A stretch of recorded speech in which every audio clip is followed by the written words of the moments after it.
Jiminy Christmas, this show is holy Hmm. shit. I came to it late.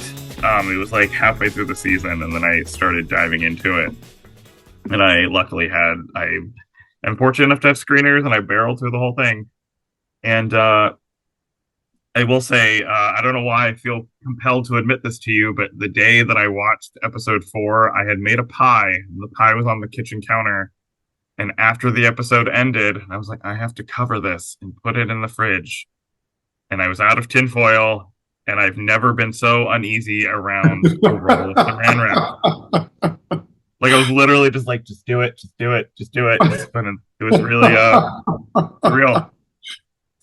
Uh, your work is so great on this. I feel like we get to see you in a completely new way in the show.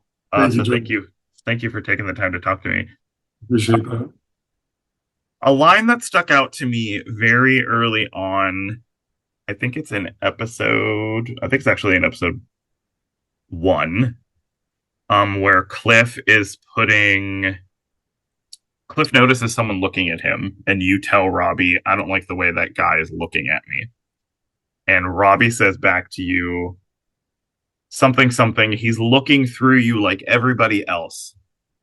Hmm. And for some reason, that really stuck out to me. And I was curious maybe how Cliff felt about that, or maybe if that is something that Cliff feels himself. That might be me reading in way too much about some things, but I was very curious. No, that's an interesting question because I think like Cliff is used to that.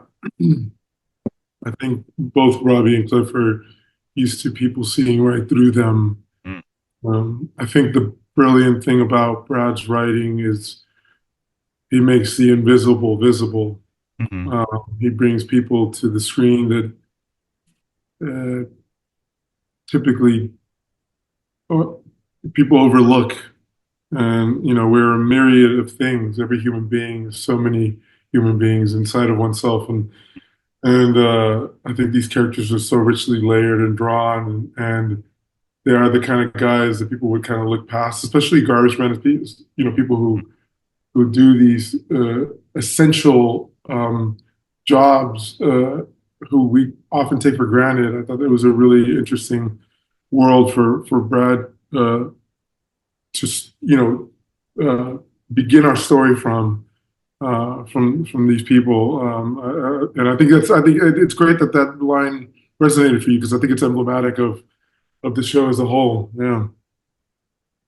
Yeah, I feel like between specifically Robbie and Cliff, I think I've seen a lot of chatter about their relationship. I read an interview where you talked about how um you didn't see Cliff as a victim, and I completely agree. I never saw him that way. I felt a respect between these two guys where on a different show it might be like Robbie sort of like denigrating Cliff or talking down to him, and I never got that sense. I felt sort of an equal footing between the two of them, especially when we get to see things like I think when Cliff and Robbie are meeting with Ray and they're talking about planning some things. Cliff kind of takes the lead a little bit in that conversation. Right. And it never feels like Robbie's like, whoa, what's happening? My friend is, stepping in front of me and doing these things.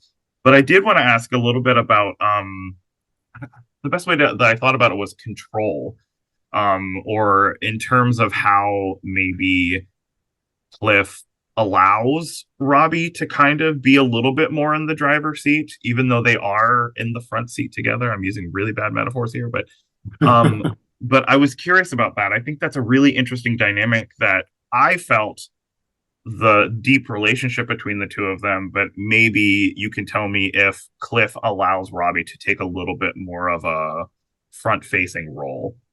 Yeah, I think they're. I mean, that's a great point. I think they're like a married couple that way. That Yeah. that sometimes one will take the lead when circumstances require them to. My wife and I operate like that. Sometimes, like, I fill in for her blind spots. Sometimes she fills in for mine, and we kind of Hmm. it works because we're able to step up in the from moment to moment, second to second, in different circumstances. And I think that's when really great relationships last, Hmm. when people are able to adapt that way. And I think, to your point about the way that Cliff isn't just a passive member of the duo. I think if, and I never really thought about it in those terms because I was so excited when I read the script by the writing because it's so richly layered, and Hmm. Brad is he's so delicate with with so few scenes. I mean, we could have had a whole season of just Robbie and Cliff. I feel like Oh, totally. it's such an interesting dynamic, but with you know a scene here, a line there. He's able to build a world and a relationship. He's very economical that way as a Hmm. writer. He tells us so much with so little, and I think I loved how I loved that Cliff had complete agency, and at the same time, he had such love for Robbie and trust for his friend. I think that Hmm. they've been through wars of this kind many times in their friendship. That they've had, they've encountered battles like this. Maybe not such high stake battles, but they've been through battles together and they've come out the other end closer. Yeah, I mean, it built trust between them.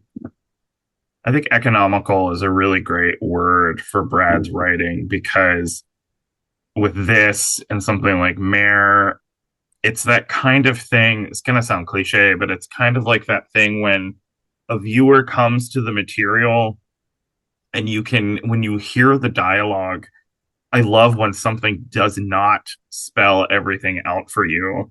And it is so there. I started writing down lines, but it just got so long that it was just like every time I heard any character say something about something in the past, that I was like, what does that mean? Mm, If I try to delve into it a little bit more, I won't have the answer because I don't have Brad in front of me to talk to me about it. But it was sort of like it really feels like he is allowing the viewer to come to the material as if we've just quite literally stumbled upon these people. yeah, And of course, we don't know everything about everyone's backstory because we're just meeting them for the first time. And I think that this type of writing, and you mentioned the kind of, these people who people kind of write off or they ignore. It's kind of like really strange to see some of these characters, and I recognize like people that I kind of knew or know in my life, that qualities of them I recognize in these. It's really strange. I'm not really articulating it, but it's no, I know you. felt very it feels very real. No, no, I grew up on the border in South Texas Hmm. and left quite young. I still have tons of family down there, and I go back whenever any chance I get. But I left to pursue theater and eventually film and television and all that. But it was a big MO on my part to want to tell stories from communities that are overlooked because having been born and raised on the border, the border is often overlooked, Mm. uh, and I felt that from a young age, and it's been not by design because as actors we sort of take the work when we can get it, but I've been grateful to be part of projects that depict communities that are oftentimes overlooked. Yeah. Yeah. Yeah, I grew up right outside of, I think, people in Philadelphia and people in Pittsburgh. I grew up like an hour outside of Pittsburgh. We're sort of like it's ingrained Cool. in us to dislike the other side. Yeah, yeah. Um, but like the growing up close to the city, in a town. It was very small. It was a small town, but it felt like I don't know. It felt like being a part of a suburb of a blue collar city made people feel like they had something to prove or like, an underdog quality. It's not really the same thing, Completely. obviously different places, but No, yeah. 100%. Yeah. Um I wanted to ask a little bit about Cliff's fears. Not really I don't know that I felt this is something that I loved about your performance is that there's this by like episode 3, the beginning of episode 4, there's an almost physical reaction to how you are reacting to the circumstances. Um, the moment that really stuck out to me is when you, Robbie, and little Sam are fishing, and Sam tells Mhm. Robbie, "I'm ready to go home." And the camera stays on you for just a little bit longer. They go out of frame, and then you're picking up the fishing pole. And for some reason, your face stuck out to me. This is after the scene where, forgive me, I can't remember the actress's name. Erin, the character. Margarita, yeah. Yes, yes, yes. After there's like that fight in the street, that argument, and I guess how that kind of fear kind of lives inside Cliff because it felt physically manifested in your performance. And what's that sort of like to live with that? Yeah, I mean, early on, Brad spoke to me when we were building sort of a backstory for Cliff and trying to understand, who he was before we meet him in the show. We Mm-hmm. spoke about him. Well, it's kind of in the script. I mean, the character of Ray, who we go to try to sell this fentanyl to. There's a mention of him having been a cellmate of mine or Cliff's while he was doing time, and so there's we allude to sort of a criminal past or at least a time in the criminal justice system and that mixed with the conversation in episode 1 where they're discussing dating and online dating and that really, to me, that scene embodied Cliff's ethos as a human being, like the way that I feel like he's just trying Mm-hmm. to, he's trying to do his best, stay out of trouble, and still get by and still get ahead. Um, and so when the minute things go awry in episode 1, I think this, all his traumas and all the anxiety that he's been sort of suppressing started started it bubbles to the surface, and from there on out, he's like a. I think Robbie has a line about him being like he's wound up so tight or something. I forget the exact Yeah. line that Tom has, where and he is like that. He's just wound up, and from after things go down at the end of episode 1, he's sort of he's just I mean, and he's so emblematic of the story as a whole. I mean, everything is just from episode 1, everything just Mm. starts to fall apart and spin out of control. And I think it manifests itself in Cliff in a truly physical way, for Yeah. sure. Did you get to do any of the like invasion stuff gone wrong? Invasion's the wrong word. Because I keep thinking home invasion. Um, but when everything goes south, at the house, I was curious if you got to do any of that like physical stuff, or was that like stunt people and things like that? It was a bit of both. Yeah. We had an amazing stunt team. Uh, we It was actually one of the first things we did. Mm. Tom and I met we did a little bit of sanitation worker training. Oh, okay.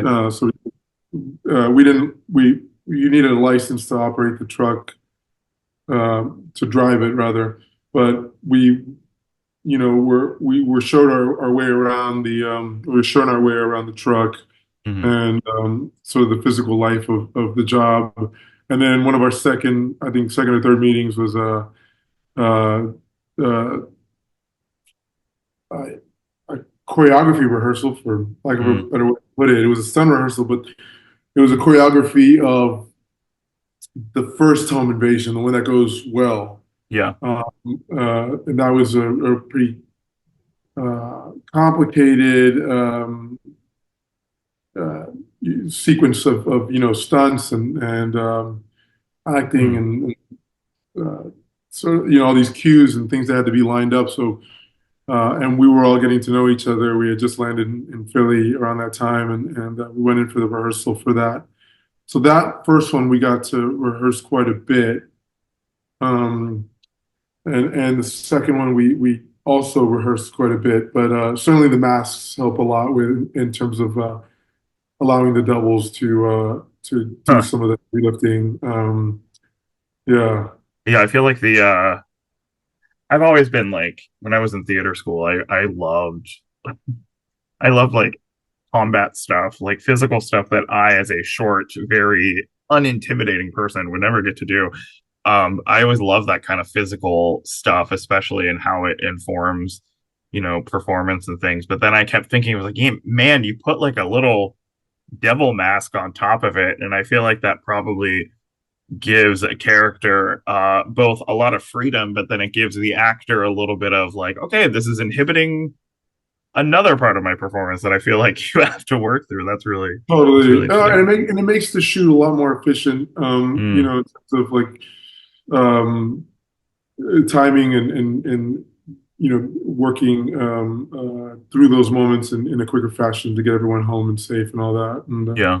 but yeah, So, I'm right now in Massachusetts on a show called Dead City. It's a mm, Walking Dead spinoff, and we had a couple scenes the last couple weeks that they had stunt doubles for me and my scene partner yeah. in the scene, and there were these bits of stage combat fight choreography. I also went to theater school and did Mm, stage combat as well, yeah. and got to put some of that to use because I didn't have a mask, so it was like nice. They had our stunt doubles, and everyone was like ready to go, but we sold it so well, we were able to move on, and Yeah. it was a sense of satisfaction of That's great. putting those skills to use. Yeah. I did want to ask really briefly before I let you go about I want to say final moments, but that scene I had such a emotional response to Cliff's final moments. And for some reason, not to keep bringing up dialogue, and obviously these circumstances are entirely different. In the first interaction, they're talking about dating profiles, and Cliff says, "I don't mind being alone," and I kept thinking about that in a very sad way. Him tied to a chair, beaten horribly, just made me sad thinking about that. And I Mhm. guess because a lot of people are probably talking to you about the relationship between Cliff and Robbie, I kind of wanted to ask you if Cliff had an opportunity to tell Robbie one thing, do you think you might know what that would be? Mhm. Mhm. Nice, complicated question to ask you right before I let you Well, I think it would be related to Robbie. Robbie being the family that he never had. I think that scene in the first episode when they come home from work and Cliff has joined them and Maeve isn't ready for like the extra mouth and she's annoyed and we kind of understand this family dynamic with one scene. We like Brad tells us everything we need to know about who these people are, Yeah, and how Cliff fits into this found family, and who how they are a found family for him. And I think his loyalty to Robbie stems from uh, how Robbie was there for him when he had nobody, and so I think it's funny. I haven't been having all these conversations about in doing press for the show about like their relationship and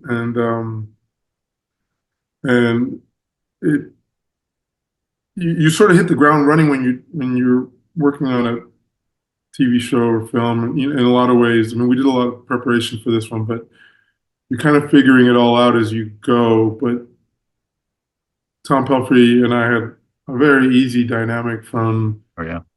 the get-go. We got along really well. We became friends from the get, and um, I think that translates to screen, and it was really effortless to sort of build that bond and uh, chemistry with him, and to find this backstory that we don't necessarily see. Brad gives us these little nuggets of information, and he sort of Brad arms you as an actor with these wonderful tools, and then he allows you to run with them, Yeah. and he certainly did with our storyline.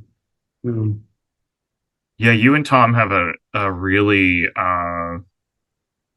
you have a really deeply felt chemistry between the two of you. There's like a lot there. There's like that brotherly love, sibling, unspoken thing, even though you're not related. That the relationship between the two of you is one of my absolute favorite things about the show. I feel like we see them almost communicating silently, even though we can't really tell what they're saying or we know what they're saying. There's this sort of like telegraphic or telepathic thing between the two of you, which is really awesome.